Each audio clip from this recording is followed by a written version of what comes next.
বিগত 5 থেকে 6 মাস ধরে আমি একটা জিনিস লক্ষ্য করছি, জানি না আপনারাও সেই জিনিসটা লক্ষ্য করছেন কিনা। অবশ্যই করছেন, কিন্তু আমি চিন্তা ভাবনা শুরু করেছি, যেটা হচ্ছে যে মোবাইলে নেটওয়ার্ক। আপনি ধরুন কোথাও রয়েছেন বা রাস্তায় যাচ্ছেন, ভিড় ভাড়াক্কা আছে, হয়তো কোনো হোয়াটসঅ্যাপ কল হচ্ছে, বা ধরুন কোনো একটা ভিডিও কল চলে এলো রাস্তার মাঝে, বা ধরুন আপনি কাউকে হোয়াটসঅ্যাপ করছেন, চ্যাটিং করছেন, করতে করতে হঠাৎ যেন মোবাইলটা হ্যাং হয়ে গেল। হঠাৎ যেন আপনার সেই ভিডিও যেটা আপলোড করছেন বা পাঠাচ্ছেন সেটা কিন্তু যাচ্ছে না। আপনি বাড়ির মধ্যে রয়েছেন, কোনো এডুকেশন ক্লাস হচ্ছে, কোনো কনফারেন্স হচ্ছে, বা যাই হোক, এক কথায় ভিডিও কল হচ্ছে, সেটা কিছুক্ষণ চলার পরে বন্ধ হয়ে যাচ্ছে, বা সেই রুটি বেলার মতন গোল গোল সার্কেল দাগ টানছে। এরকম কি আপনাদের হয়? আমার কিন্তু হয়। এটা নিয়ে আমি কিন্তু চিন্তা ভাবনা করেছিলাম যে কেন হয়। তার কারণ হচ্ছে যে আজকে দেখুন, এর জন্য 2-3 রকমের ভাবে বলা যায় যে দায়ী কে বা কারা।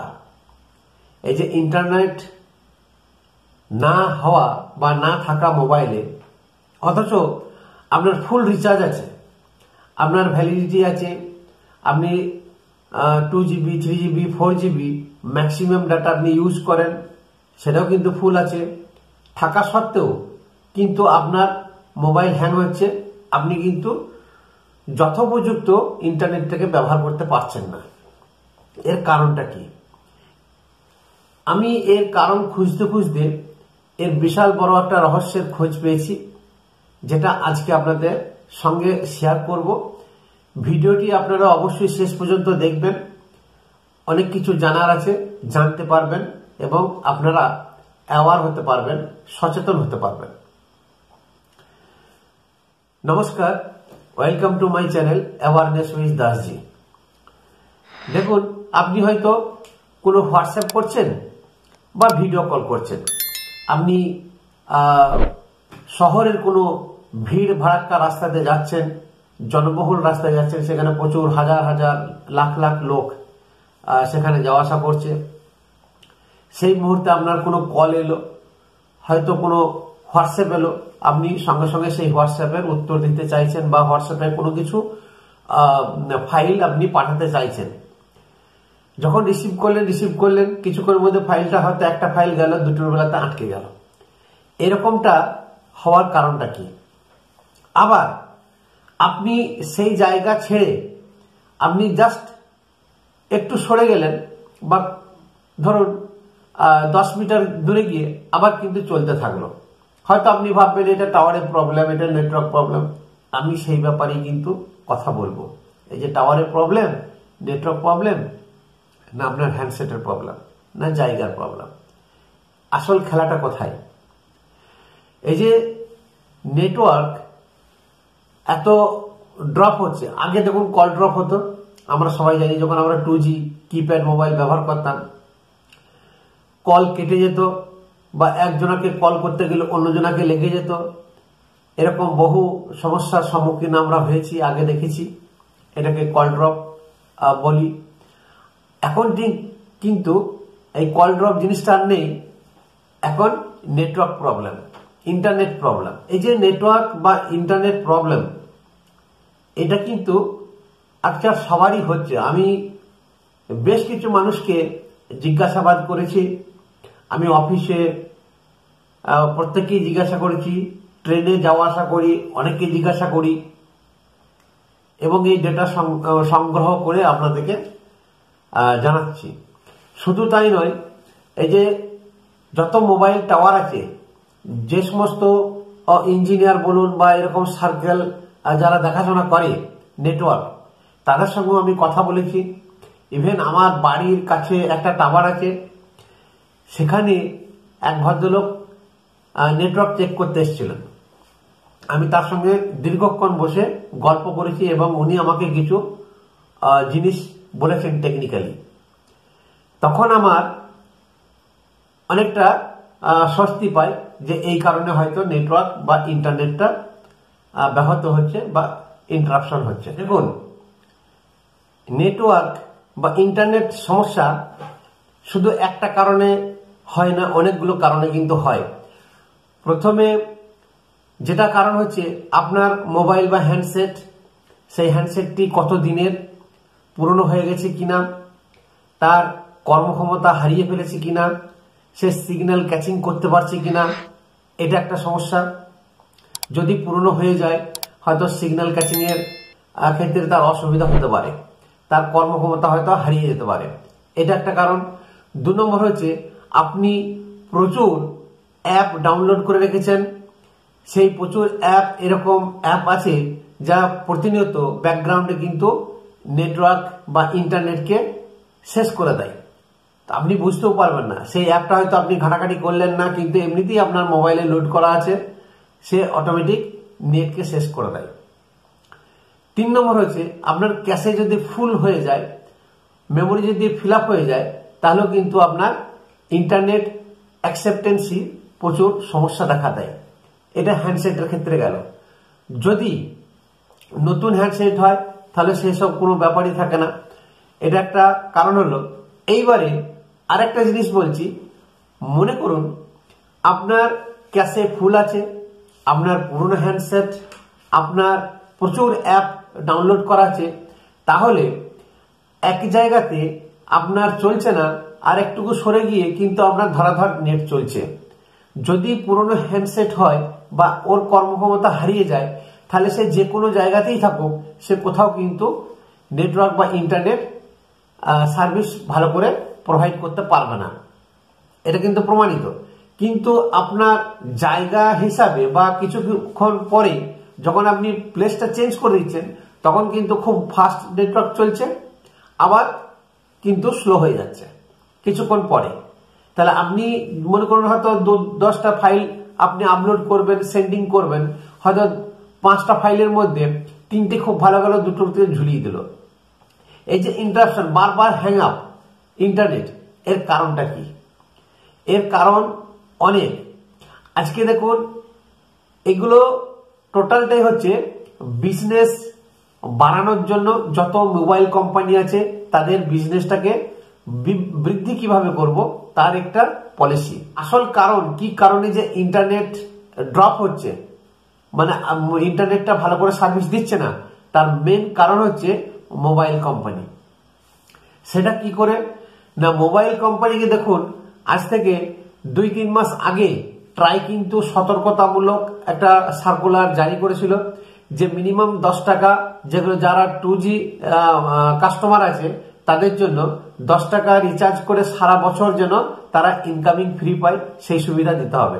ইভেন আবার এই জানুয়ারি মাসে 4G 5G ইউজার যারা আছে তাদের জন্য যেন মিনিমাম 3 মাস পর্যন্ত তাদের অ্যাক্টিভ থাকে সিম, এবং 6 মাস পর্যন্ত কেউ কেউ রেখে দিচ্ছে।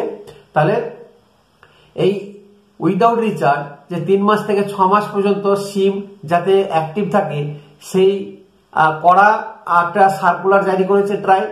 এই সমস্ত সার্কুলার বা এই যে ট্রাই এখন প্রতিনিয়ত ইন্সপেকশন করছে, সেটাই এখন জিও, এয়ারটেল, ভোডাফোন এদের কাছে এখন মাথা ব্যথার কারণ হয়ে দাঁড়িয়েছে। এখন দেখুন, বেশ কয়েক বছর আগে 5G যখন চালু হলো, তখন বলছিল যে 5G সব থেকে স্পিড নেটওয়ার্ক, সব থেকে স্পিড কাজ হবে। সে 5G সবাই ধরাধর নিতে শুরু করে দিল, এবং 5G যে ডেটা প্যাক তার থেকে 4G থেকে অনেক বেশি মহার্ঘ, অনেক ভ্যালুয়েবল, এবং সেই জন্য সবাই ভাবে যে আমার যত দ্রুত কাজ হবে তাহলে আমার তত ভালো। সেই 5G নেটওয়ার্ক শুরু করলো, এবং প্রচুর পরিমাণে 5G সিম বা 5G নেটওয়ার্ক বিক্রি হতে শুরু করলো। আজকে কারণটা হচ্ছে 5Gর নেটওয়ার্ক যা স্পিড, সেটা 4Gর সমান বা 4Gর থেকেও খারাপ অনেক জায়গাতে। এগুলো কারণটা কি? আজকে 4Gর নেটওয়ার্ক 3G স্ট্যান্ডার্ডে চলে এসেছে বা 2G স্ট্যান্ডার্ডে চলে এসেছে কোনো কোনো জায়গাতে। গ্রামে গঞ্জে সমস্ত জায়গায় টাওয়ার হয়েছে, কিন্তু সব জায়গাতে টাওয়ার সার্ভিস ভালো করে নেই। কোথাও জিওর আছে তো এয়ারটেলের নেই, এয়ারটেল আছে তো জিওর নেই, বিএসএনএল নেই। এর যেহেতু প্রত্যেকটি কোম্পানি 5G চালু করে দিয়েছে, একমাত্র বিএসএনএল বাদে। তারা চায় বেশি সংখ্যক গ্রাহক ধরতে এবং 5G নেটওয়ার্ক যাদের আছে সেই 5G নেটওয়ার্কটাকে স্লো করে দিয়ে 4G নেটওয়ার্ক ইউজ করাচ্ছে। তার মানে নামেই 5G ডেটা প্যাক বিক্রি হচ্ছে বেশি দামে, কিন্তু নেটওয়ার্কটা দিচ্ছে 4G। এটা হচ্ছে আসল কারণ। আবার দেখা যাচ্ছে যে 5G যখন শুরু করেছিল, যে পরিমাণে টাওয়ার বা যে পরিমাণে যে নেটওয়ার্ক সিস্টেমটাকে উন্নতি করা দরকার ছিল তা কিন্তু হয়নি। প্রচুর পরিমাণে 5G সিম বিক্রি হয়েছে এবং এত গ্রাহক বেড়ে গেছে, তার যে রেডিয়েশন 5G রেডিয়েশন সেটা কিন্তু বৃদ্ধি হয়নি। অতএব মনে করুন একটা যেখানে 10টা লোক ফর এক্সাম্পল বা 100টা লোক যদি 5G ইউজ করে, তার যে রেডিয়েশন বা তার যে সার্কেল প্রচুর পরিমাণে স্পিড প্রচুর পেত।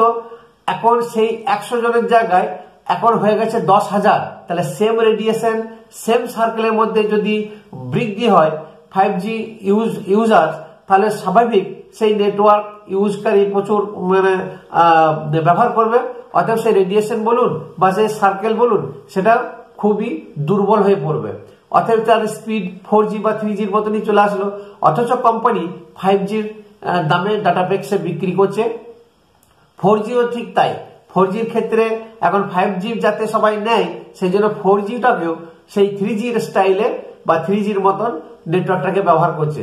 এটা হচ্ছে প্রত্যেকটি টেলিকম কোম্পানি, বিশেষ করে এয়ারটেল এবং জিও। দেখবেন যারা এয়ারটেল এবং জিও ব্যবহার করছেন, আমার বাড়িতে দুটোই আছে, জিও এয়ারটেল বিএসএনএল তিনটেই আছে, কিন্তু জিও এবং এয়ারটেল দুটোই কিন্তু এখন মানুষকে ভোগাচ্ছে। এখন স্প্যাম কলের একটা আলাদা কারসাজি শুরু করেছে এয়ারটেল এবং জিও দুজনে মিলে। তাহলে এইদিকে যেমন সরকার চাপ দিচ্ছে যে জনগণের জন্য প্রাইভেট কোম্পানিগুলোর উপরে, তখন প্রাইভেট কোম্পানিগুলো অন্য পথ অবলম্বন করছে। এক্সপার্ট বা কেউ যদি বলে যে এই সেটিংটা করে নিন, আপনার ইন্টারনেট ঘোড়ার মতন দৌড়াবে, ঈগল পাখির মতন উড়বে, কখনো কিন্তু করবেন না, ছেড়ছাড় কিন্তু করবেন না। মোবাইল হ্যান্ডসেটের উপরে কোনোদিন উল্টো পাল্টা সেটিং করতে যাবেন না, অথচ আপনারই হ্যান্ডসেট কিন্তু খারাপ হয়ে যাবে পরবর্তীকালে।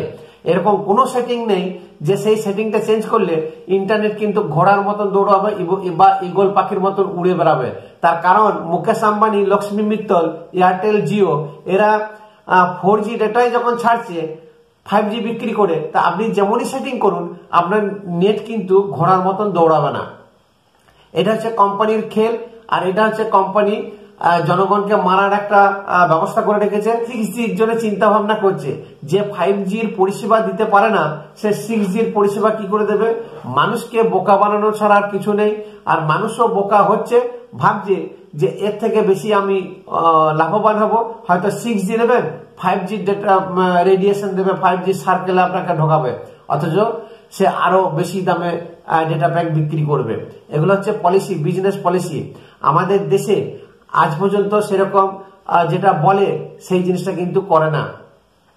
5Gর টাওয়ার কিন্তু বিভিন্ন জায়গাতে এখনো পর্যন্ত হয়নি, বিভিন্ন মেগা সিটিতেও সমস্ত জায়গাতে নেই। ছোট ছোট শহর তো দূরের কথা, গ্রাম তো আরো দূরের কথা। তো 5G যে সার্কেল আছে সেই 5G সার্কেল আগে বৃদ্ধি করুক 5G ডেটা প্যাক বিক্রি করার থেকে।